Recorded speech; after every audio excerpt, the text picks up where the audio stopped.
Welcome to Sound Beginnings, the Sound Birth Services podcast. I'm your host, Pamela Tessman, mother of two, an international board-certified lactation consultant, childbirth educator, and former doula and early childhood educator. Based in the beautiful Comox Valley, I've spent 20 years supporting families, and I'm here to share insights, tips, and stories about childbirth and infant feeding. Whether you're expecting your first baby, navigating infant feeding, or you're a perinatal professional adding to your skills and knowledge, this podcast is your trusted resource for expert, evidence-based advice and heartfelt conversations, empowering you with the knowledge and confidence to nurture your growing family. Be sure to follow me on social media at Soundbirths, or connect with me at my website at soundbirths.ca. Let's get started.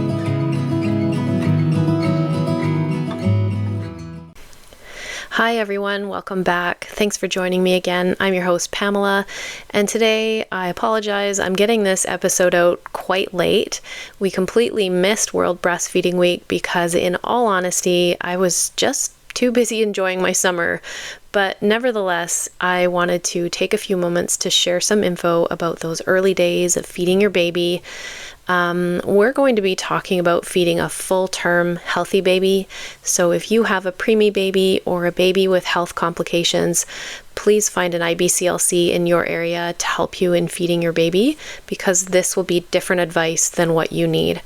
And even if you do have a healthy full-term baby and you are having challenges, you are going to need personalized advice and care from an IBCLC. This is going to be generalized info. So if you are having challenges, again, please reach out to your IBCLC in your community. And finally, we will look at what an IBCLC is, how they can help, where to find one, and how to advocate for families to have better access to them here in Canada.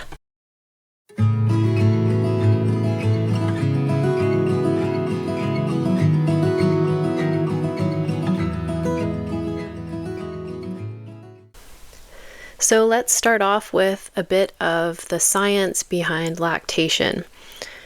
Lactation is the process of producing milk in the mammary glands, and previously we always thought the breasts were more like a bladder, but now we know they are more like a gland, so we can actually ask them to keep producing. It doesn't just hold milk there until the baby's ready to use it.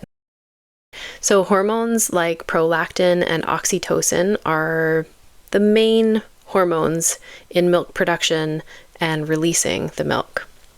When a baby suckles at the breast, it stimulates nerve endings in the nipples, and then this sends signals to the brain to release prolactin, which helps produce milk, and oxytocin, which causes the milk to be released from the glandular tissue through the milk ducts. The process is commonly known as the letdown reflex.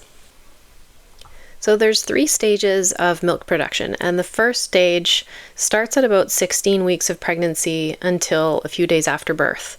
In this stage, the cells inside the mammary glands that produce milk will grow in number and size, and so you'll notice some breast changes, like the growth of your breasts. They'll also become a little bit tender probably. Your areolas will darken, and this is when you'll start to produce colostrum, a thick yellowish milk that's rich in antibodies and nutrients and helps build your baby's immune system. And it actually also provides prebiotics and probiotics to build their healthy gut flora, and a little bit of laxative so that they can pass their first poop, which is meconium. It's a really sticky, tarry substance. So your breast milk actually helps them pass that. So you have everything that your baby needs when they're born. And then 3 or 4 days after your baby is born, you'll have a drastic increase in the production of your milk. This is stage 2 of milk production, and it's often referred to as milk coming in. And what's actually happening here is once your placenta is delivered, there is a drastic drop in your progesterone levels. And in addition to this, the presence of elevated levels of prolactin, cortisol, and insulin are what stimulates this stage of lactation.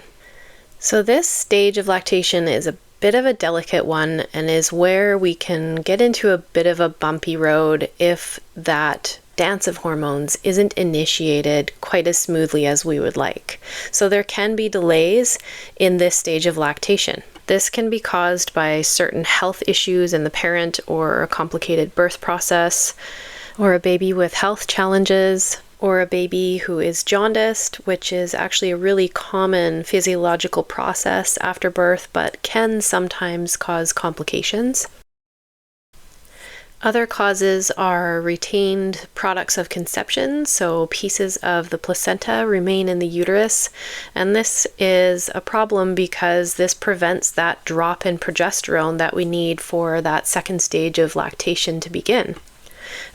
C-sections are also a risk of delayed onset of the second stage of lactation, and this is because surgical birth doesn't necessarily allow that process of hormones to release typically like they do in a vaginal birth. Also, studies have found that babies tend to be sleepier after C-sections and not want to come to the breast or chest as soon as perhaps they would with a vaginal birth, and they may not come to the breast as frequently as those born vaginally. And studies also show that the parent may not be feeling well and unable to have skin-to-skin time with the baby.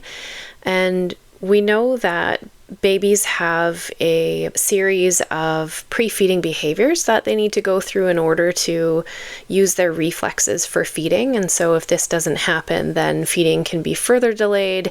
The stimulation of the breasts or the chest is also being delayed. And so everything that the body needs in order for that milk production to increase is just kind of lagging. Sometimes these things are unavoidable, so there's things that you can do to help the process along, and that's unswaddling your baby and using lots of skin-to-skin contact.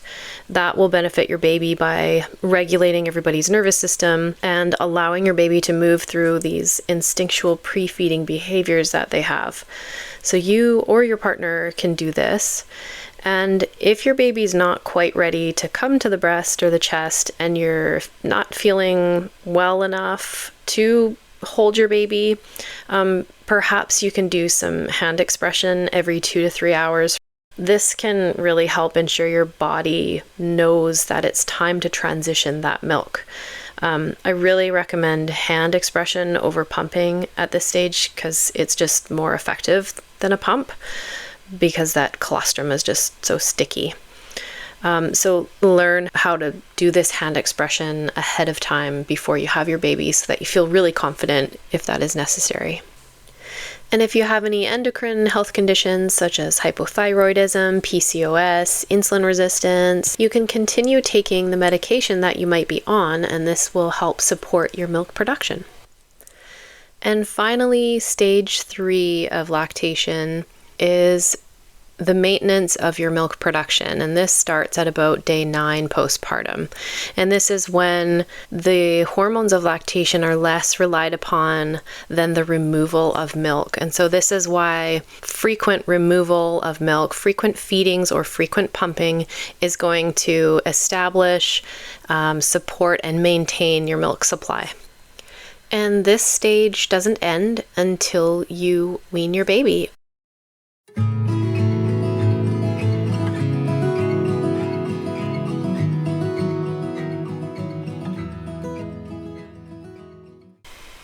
So you'll have lots of help when your baby is born to help your baby latch, and you figure out feeding and caring for yourself as well throughout all of that. And then you'll get to go home and you'll still be kind of learning how to breastfeed. And this can be a really magical and amazing time, but it can also be really challenging because although breastfeeding is a natural thing that us mammals do, it can also feel really unnatural for a lot of parents. It takes time to get the hang of feeding, and because you'll be feeding every 2 to 3 hours around the clock, this is why it will be really important to draw boundaries for visitors and choose very carefully who you'll have in your space for those first few weeks. So let me back up a little bit before I get ahead of myself. I'm gonna rewind back to the first 24 hours of your baby's life. The first 24 hours, your baby will likely be sleeping because the birth process is a lot for them too. So they're going to be really sleepy, it could be a bit challenging to wake them up for those every 2 to 3 hour feeds. So this is where that hand expression can come in really handy. And then you can use that milk that you've expressed and put it in a syringe and syringe feed your baby. And this can actually give them a little bit more energy to be able to feed at the breast or chest a little bit easier. And if you know that you want to exclusively breastfeed and want to avoid the use of bottles and therefore possibly artificial nipple preference or the preference for an easier route to feed, then you can use these syringes instead of a bottle just to get you by. And to add to that, if you know that you are eventually going to be using bottles and you want to combination feed, but you want to protect breastfeeding skills for both you and your baby, it's recommended that you wait at least 4 to 6 weeks until breast or chest feeding is off to a really good start. You have a really solid milk supply. Your baby is feeding really well and gaining weight really well. This is when you can introduce that bottle and you can actually pump to collect milk to use in those bottles if you're preferring not to use formula. So this is a great reason to have a prenatal lactation appointment with an IBCLC so they can show you how to hand express or pump with your own body, how to collect the milk, how to safely store it, and then how to actually feed your baby with it if you need to do that. And in addition to that, the IBCLC can go over any of your health challenges that you might have so that you can prepare and plan for feeding your baby ahead of time.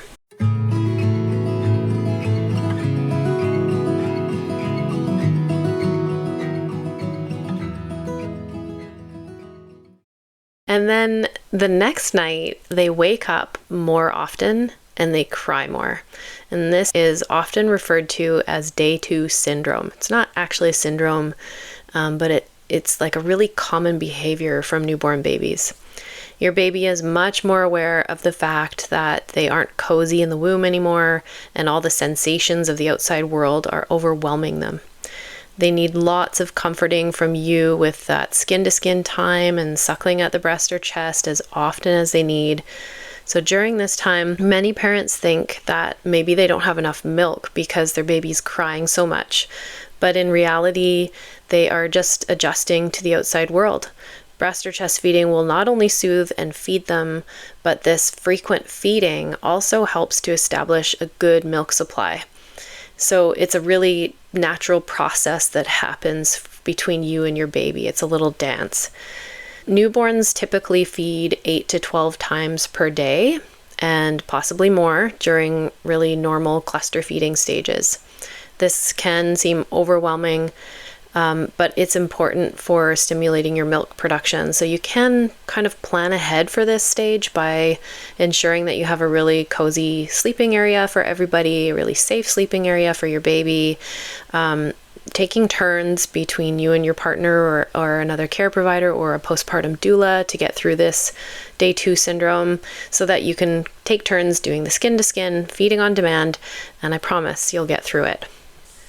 And it's also normal for your baby to lose a little bit of weight in the first few days, but they should start to gain it back once the mature milk comes in. So you'll be keeping an eye on your baby's wet and dirty diapers to make sure that your baby is getting enough milk. And your care provider is going to be seeing you regularly to watch their weight gain. Usually babies are back up to their birth weight by about 2 weeks of age. And if there is a little bit of a challenge with getting that weight gain going again, this is a good time to reach out to an IBCLC.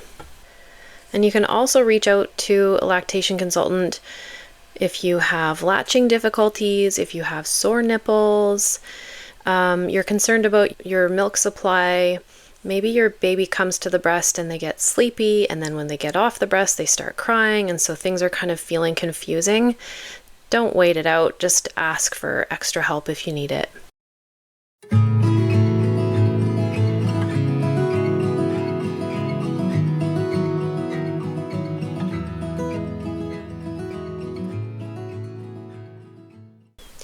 Now let's talk about what IBCLCs are.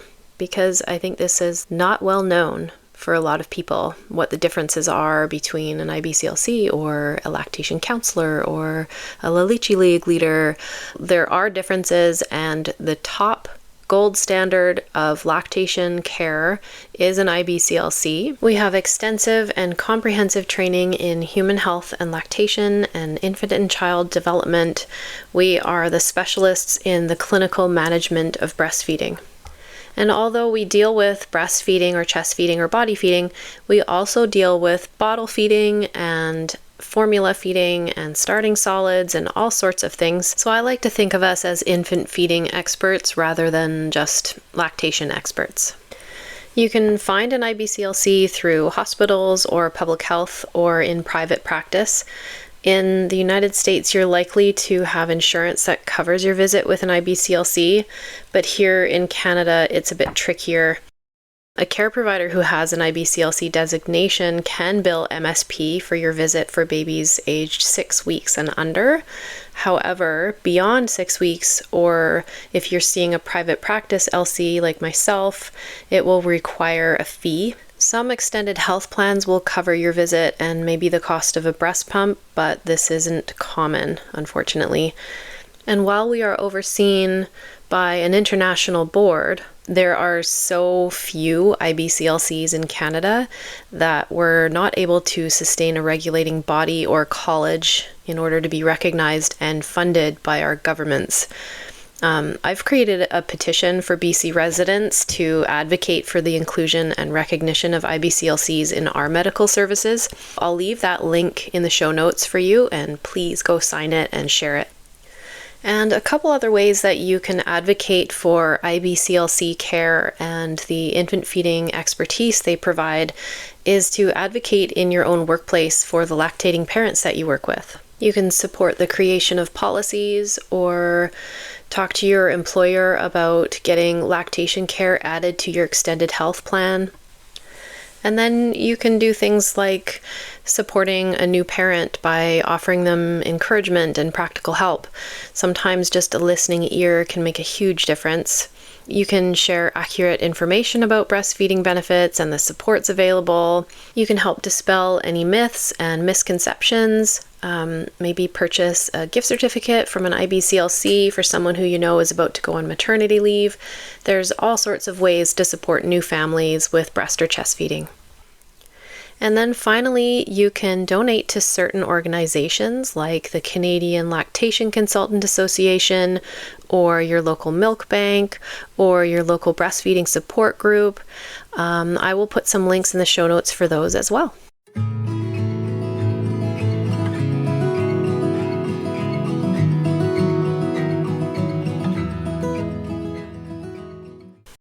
So as we wrap up this episode, I just want to send a little reminder that infant feeding is a unique journey for every single family. It's not always going to look the same, and I'm here to support you in finding ways of feeding your baby that suit you and your family. So please reach out if you need some help. Thank you so much for joining me today, and if you have any questions or need more information, please feel free to email me at info@soundbirths.ca, and don't forget to rate the show and share it with your friends. Until next time, take care.